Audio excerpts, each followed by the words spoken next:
வணக்கம் உறவுகளே. இன்றைக்கு வெள்ளிக்கிழமை. இன்றைக்கு 2025 11ஆம் மாதம் 21ஆம் தேதி. இன்றைக்கு அனைவரும் கோயிலுக்கு போகிற நாள்கள். எல்லாருக்கும் இன்றைய நாள் ஒரு நல்ல நாளாக அமைந்து நீங்கள் கேட்குற எல்லாம் நல்லவைகள் கிடைக்க வேண்டும் என்று நாங்கள் இறைவனை வேண்டிக் கொண்டு நாங்கள் விடயத்துக்கு வரும் முன் இன்று ஒரு குறள். நாங்கள் விருந்தோம்பலை பற்றி தான் பார்த்து கொண்டிருக்கிறோம்.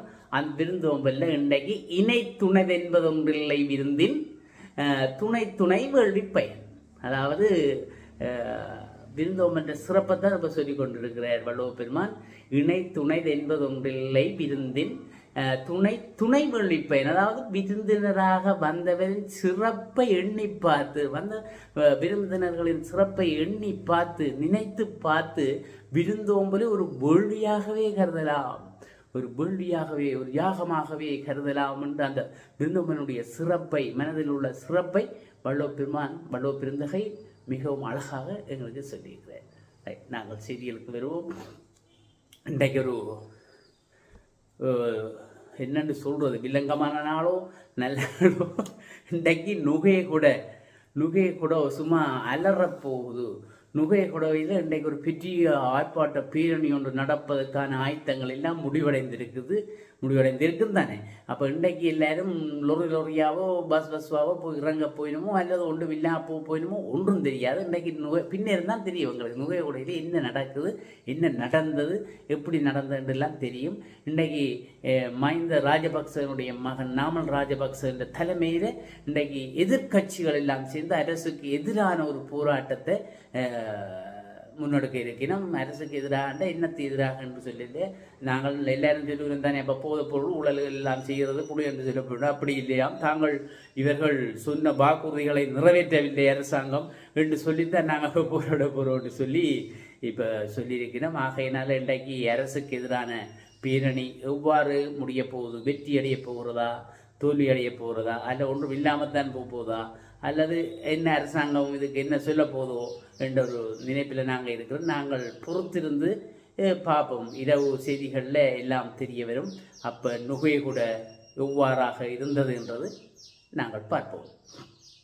மற்றது அதுக்குள்ள நுகைகுடையில் இவர் ஆர்ப்பாட்டங்கள் செய்ய போகிறோம் அப்படி இப்படி என்று இவர் ஓடி திரிகிறார், சாய்ச்சி திரிகிறார் என்று பார்த்தா நாமல் ராஜபக்சவை பற்றி அப்பா கதைகள்ண்டா சும்மா அடுத்தடுத்து வந்திருக்கு. இவர் லண்டனில் படித்தக்கு போன கதை, இவர் சர்டிஃபிகேட் எடுத்த கதை, இவற்றை சர்டிஃபிகேட் பொய் என்று அமைச்சர் சொன்ன கதை, அது எல்லாத்தையும் சேர்த்து ஊடகவியலாளர்கள், அவங்க புலனாய்வு ஊடகவியலாளர்கள் கூட அதுக்குள்ள இறங்கி புலனாய்வு செய்து லண்டன் பல்கலைக்கழகத்துக்கு போய் அங்கேயும் அந்த சர்டிஃபிகேட் இவர் வச்ச சைன், இவர் அது 2006 2009 வரையும் போய் லண்டனில் படிச்சிருக்கிறார்.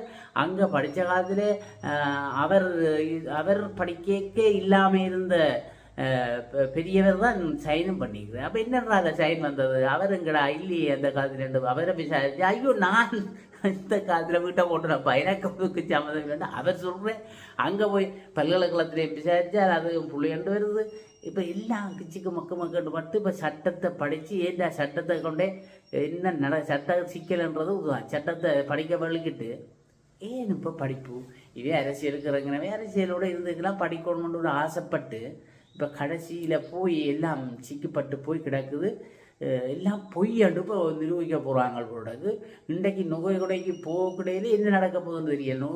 நுகை கூட ஆர்ப்பாட்டம் நடக்க முதல் என்ன நடக்க போகுது, என்ன வில்லங்கு நடக்க போகுது தெரியாமல் கிடக்கு. அந்த அளவுக்கு போய்க்கணும். இவன் 2006 2009 வரையில் லண்டனில் படிக்க தங்கி இருக்கேக்கியாம்.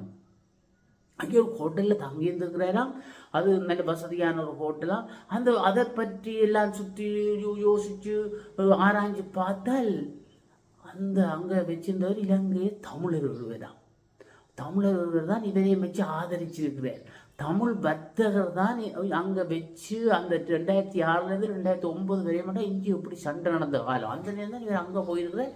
அந்த சண்டை தமிழர்களுக்கு எதிராக இந்த என்ன விடுதலை புலிகளுக்கு எதிரான சண்டை நடந்து கொண்டு கேட்கும். என்ன 2006 2009 அங்கே போயிருக்கிறேன். அங்கே இலங்கை தமிழர் தான் அவரை வச்சு ஆதரித்து அவருக்கு படிக்க நின்று தங்கி இருக்கிற வசதிகள் எல்லாம் செய்து கொடுத்துருக்கு. அதுக்குள்ளே போய் அந்த கொண்டுலேயும் போய் விசாரிச்சுக்கிறாங்க நாங்கள் வேலை செய்கிறாங்களே அந்த போதைக்குள்ள. அப்போ அவங்க சொல்லுறோம் ஒரு ஆள் பெரிய உள்ளே வந்து தான் நின்றவே அவர்கிட்ட காசு ஒன்றும் வாங்கலை, வீட்டில் ஒன்றும் இல்லை, சும்மா நின்று படிச்சு அவங்களும் ஏதோ சொல்லி இருக்கிறாங்க போட, இல்லை ஆதாரங்களை திரட்டி இருக்கிறாங்க போட எல்லாரும். அந்த அளவில் இப்போ வந்து நிற்கிது. வேலையாக்களை விசாரிச்சாச்சு, அதுவும் முடிஞ்சுது. எந்த அளவில் போயிருக்குன்னு தெரியல. ஆகையினால பாருங்க, தமிழர்கள்லாம் எங்கேயும் போய் உதவி செய்கிறார்கள், அங்கேயும் தமிழர்கள் தான் உதவி செய்திருக்கிறார். பார்ப்போம் இது எந்த அளவில் என்ன நடந்திருக்கு, இப்படியான உதவி நடந்திருக்குது என்று சொல்லி எல்லாம் நாங்கள் கொஞ்சம் காலம் பொறுக்கணும் என்று சொன்னால் இந்த சீரோல் எல்லாம் வெளியில் வந்து அவரை விசாரிக்க வேண்டி வந்தால் விசாரித்து இவற்றை செடிகள் உண்மையாக பொய்யன்ற ஒரு விசாரணை வெறும் விசாரிக்க தான் அவர் சொல்லுவார். நாமல் ராஜபக்ச தான் எல்லாம் இன்றைக்கு நுகையுடையில பதில் சொல்கிறேன்னப்பா இதுக்கெல்லாம் உப்பு நின்று கதை சொல்ல நான் எல்லாம் நுகை உடையிலே சொல்கிறோன்னு சொல்லியிருக்கிறேன். அப்போ நுகை உடையில சில அவர் ஒரிஜினல் அவர் சிலோட தன்றியே உண்மைதானன்றதை உறுதிப்படுத்தலாம், அது தெரியாது. அவரும் ஏதோ ஒரு விஷயத்தோடு அவர் இருப்பார். அப்போ அவரும் சட்டமும் படித்தோன்னு சொன்னால் இல்லை அவரும் சட்ட சிக்கலுக்குள்ள உள்ளாட்டாத ஏதோ செய்து அவரும் செய்வார். அப்போ இன்றைக்கு தான் தெரியும் அவர் சொல்கிறது சரியா எங்கள்கிட்ட இவர்கள் சொல்கிறது சரியான்றது வெளியில் இருந்தானே பார்ப்போம். நேற்று கொழும்பில் தபால் பரிவர்த்தனை நிலையத்தில் கூட குஸ்போச போதைப் பொருள் கண்டுபிடிச்சிருக்காங்க. அது என்னடாப்பா எல்லாம் குஸ்ஸண்டு வருது, எல்லாம் பேர் விட பாருங்க. அந்த போதைப் பொருளை கண்டுபிடிச்சிக்கிறாங்க. கொஞ்சம் கொஞ்சம் இல்லை 15 கோடி ரூபா பெறுமதியான 30 கிலோ குஸ்போர் போதைப்பொருள் கொழும்பு தபால் பரிவர்த்தனை நிலையத்தில் கண்டுபிடிக்கப்பட்டிருக்கு. அங்கே அந்த தபால் பரிவர்த்தனை நிலையம்னா தெரியும் தானே எங்களுக்கு, தபால் எவ்வளோ பொதியாக கட்டுக்கட்டாக இருந்திருக்கும். அதுக்குள்ளே செக் பண்ணி பார்த்துருக்குறாங்க. இவங்களும் விடையில் எல்லாத்துக்கும் ஊடுருவி உள்ளடுறாங்க. உள்ளட்டு விசாரித்து பார்த்தால் அதுக்குள்ளே கிடந்திருக்கு. இப்போ இனி பிடிச்சி இனி ஆளை விசாரித்தால் என்னென்ன அதுக்குள்ளே இனி திருவண்ணாமலை புத்தட்ட பெருமான்ற கதையை கேட்டால் புத்த பெருமான் அங்கே இது அவரும் சும்மா இல்லை. அதுக்குள்ளே பாருங்க ஒரு தேரர் இருக்கிறார். அவர் சுத்தாரத்தினார் என்று சொல்லி தேரர் என்று சொல்லி அவர் சொல்லியிருக்கிறார். இதெல்லாம் இனவாதத்துக்காகத்தான் இதை செய்திருக்கிறோம், இனவாதத்தை தூண்டுவதற்கு, இனவாதத்தை பிரச்சனைகளை உண்டாக்குவதற்கு. இதுக்கும் உண்மைக்கு எங்களுக்கும் சம்பந்தம் இல்லை, இது ஒரு இனவாத கும்பல் தான் செய்திருக்குது. இதெல்லாம் நாங்கள் ஒப்புக்கொள்ள இதில் நாங்கள் உடன்பாடு இல்லை, எங்களுக்கு உடன்படவும் மாட்டோம் நாங்கள் எல்லாம் சொல்லியிருக்கிறேன். அந்த புத்த சரியாக வச்சு பாருங்க, புத்த பெருமான் அந்த புத்தமத்தை பேணுகிற பிக்குமார்களும் இருக்கிறார்கள் தானே. அவர்கள் உண்மை எங்களுடைய நயனாதேவியில் முந்தைய ஒரு பிக்கு சாமி இருந்தவர். அவரும் உண்மையில் அருமையாக அந்த நயனாதேவி மக்களோட யாழ்ப்பாண மக்களோட மிக அருமையாக பழகினவர். அப்படியானவர்களும் இருக்கிறார்கள், புத்தமத்தை பேணி பாதுகாத்து இருக்கிறார்கள். இனவாதக்காரர்கள் கொஞ்சம் பேர் இருக்கணும் தானே, எல்லா இனத்துக்குள்ள எல்லாரும் இருப்பினும் தானே. அப்போ இவர் உண்மையில் ஒரு நல்லவர்களோட அவர் சொல்லியிருக்கிறார். ஐயோ இதெல்லாம் பிரச்சனை, அதெல்லாம் நாங்கள் அப்படி இதில் உடன்பாடு இல்லையெல்லாம் சொல்லியிருக்கிறார்.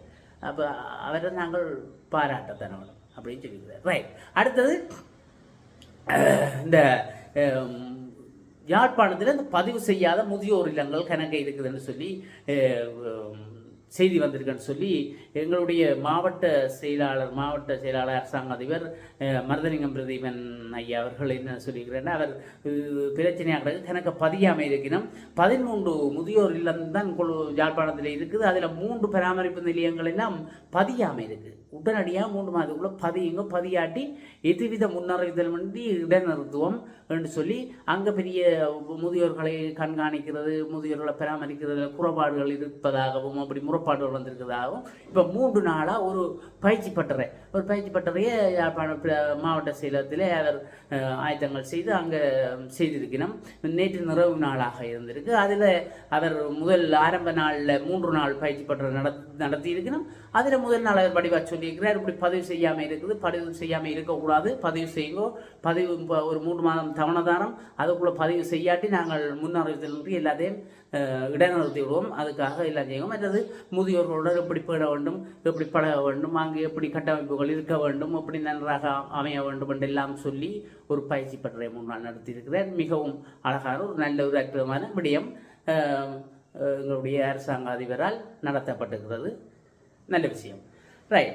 அப்போ இத்துடன் நாங்கள் இந்த காலை செய்தியை நிறைவு செய்து கொள்வோம். மீண்டும் ஒரு காணொளியில் உங்களை சந்திக்கும் வரை உங்கள் அனைவரிடம் இது விடைபெற்றுக் கொள்வது உங்கள் அன்பின் முருகன்.